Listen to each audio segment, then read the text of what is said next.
name is Ronette Lockett. I'm a realtor with Real People Realty located in Illinois. And today on the Realty About Realty, we're going to have Andrea Crockwell. How are you today? I'm doing well, Ronette. How are you? I'm great. She is a mortgage lender and also a realtor. So we're going to talk about the mortgage lending.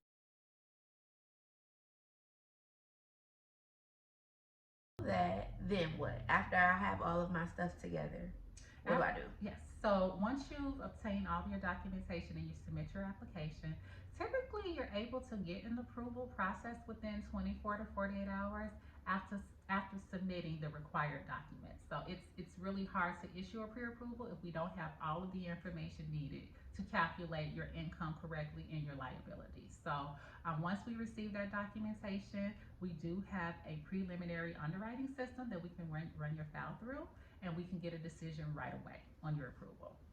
Okay. Sounds great. So you guys are already vetted before you're out there looking for homes, because some people just give pre-qualifications.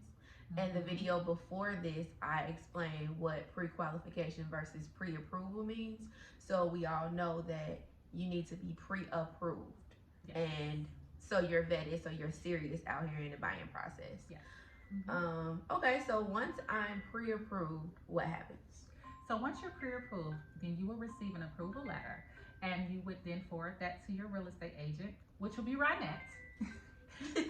And we will just kind of discuss your affordability at that point, because sometimes as a consumer, you want to kind of gauge like where you're going to be comfortable with your mortgage payment. As a loan officer, I can tell you what your approval limits are, but we want to make sure that I understand where you're comfortable with your mortgage payment.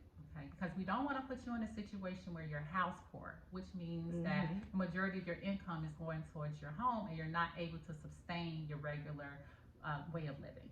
So it's important to discuss that with your loan officer up front. What is the maximum monthly mortgage payment that you absolutely do not want to exceed? And that can help steer your search. And that's another reason I like to have my clients go through Andrea, because that's one thing we have in common. I do not want you to be house poor. I do not want you to be out here just paying your mortgage and that's all you can afford. And I know that she'll work with you and know your income limits and know what you can afford moving forward. Yes, it's very important. Very important. Yes. So, okay, after we get pre-approved, we know our income limits, we found a house, then what?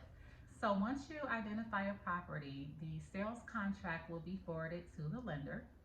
And as a broker, my job is to make sure that I understand your goals and align you with the lender that's going to best fit your needs. So we would have already had that discussion on the programs and the best products that are available. I would then submit your loan to the lender. And our typical closing time is about 30 days, as long as there isn't any hiccups with inspections or appraisals, and we're able to get documents in a timely manner, we're able to get you closed within 30 days. So what type of documents do I need? So we would need your paycheck stubs, your last 30 days paycheck stubs, your last 60 months bank statements, 60 days bank statements. Your last y'all want everything. Your last 2 years W-2s, and if you're self-employed, your last 2 years tax returns, okay? And then your driver's license and social security card. So once we receive that information along with the sales contract, we can submit your application to the lender for the approval. Okay, and then I know we're going to be signing all type of documents throughout the whole situation. Yes.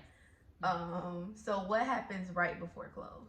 So right before closing, you will receive a closing disclosure that's going to outline the money that you are to bring to closing. Okay, and so you're supposed to receive that document at least 3 days prior to closing to give you time to review, and if you have any questions about your loan, we can address them at that time.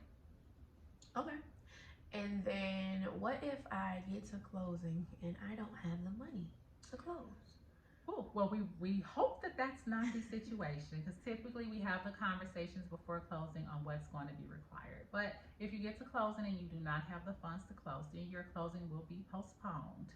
And then we would have to regroup and make sure that you are prepared before scheduling the next time around. Okay, and then you may honestly end up losing the property if the seller doesn't want to wait Yes. for your property for you to be able to get the amount of money you need. Yes.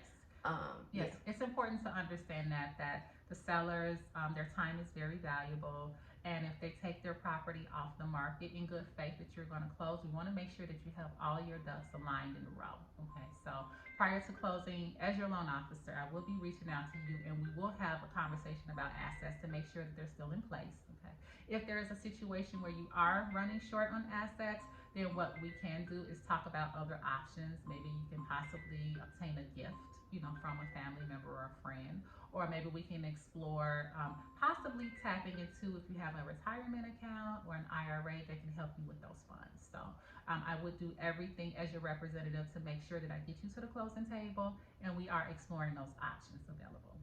And then can you explain, because you're a broker, you don't work for a particular bank, and I don't think people know the difference. Can you explain that difference? Yes, certainly. Well, as a lending professional, I understand that not everyone's situation fits into a box. Typically, if you're dealing with a bank, their underwriting guidelines are a little bit more stringent, and they want higher credit score requirements. So, as a broker, I have a roster of lenders that I contract out to. So, I deal with banks and I also deal with lenders.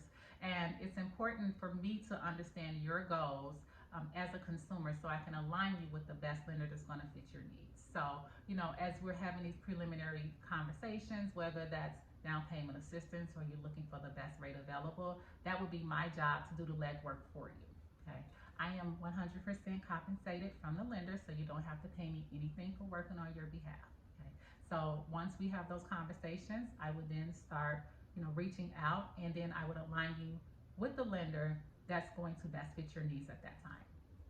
And then, are there any fees in between time before closing? The only fee that you would be responsible for as a consumer would be the appraisal fee, because the lenders and the banks, they do contract out to an appraisal management company who manages that process. So that's totally out of our hands. So that's the only fee that you would be responsible for prior to closing. Okay. And then, as you guys know from the whole process, you'll be responsible for appraisal and inspection on our end, on the realtor end, your end. You'll be responsible for your inspection. Okay. So, other than that, is there anything else that I need to know? Well, as a mortgage broker, I do provide a variety of products, anywhere from your FHA to your VA loans, to your standard conventional loans. I also offer 203K loans, which are rehab loans.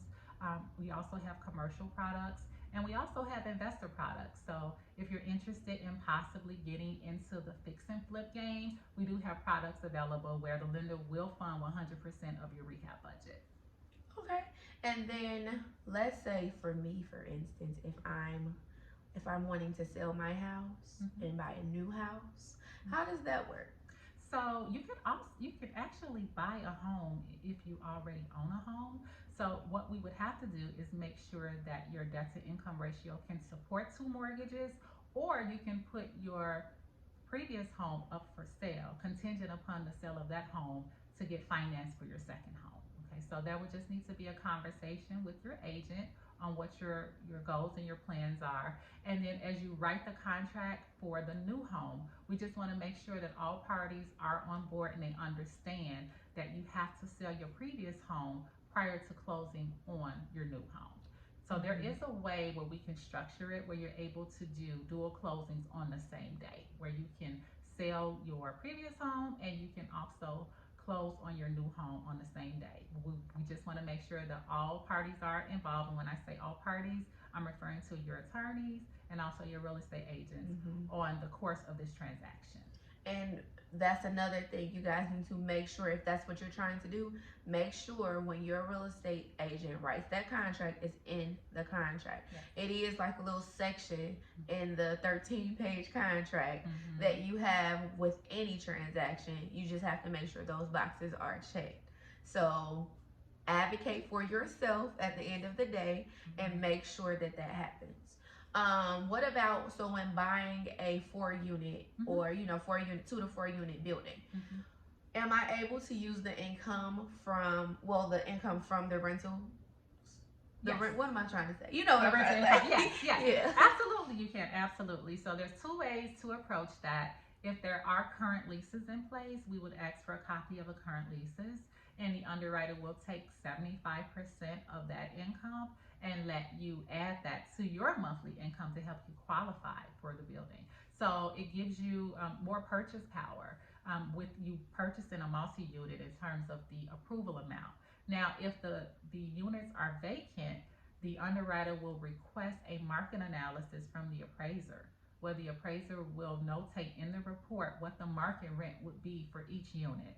And then the underwriter will then take 75% of those units and add that to your monthly income.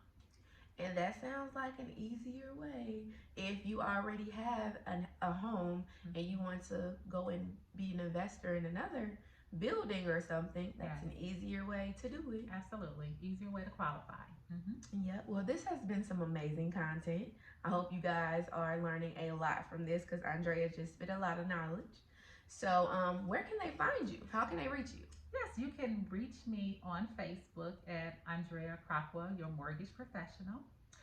The name of my company again is Royalty Elite Mortgage Corp. We are on Instagram and we are on Facebook as well. Okay.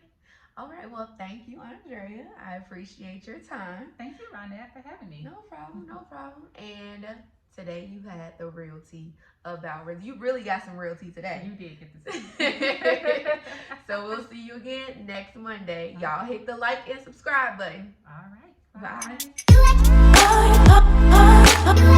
Bye.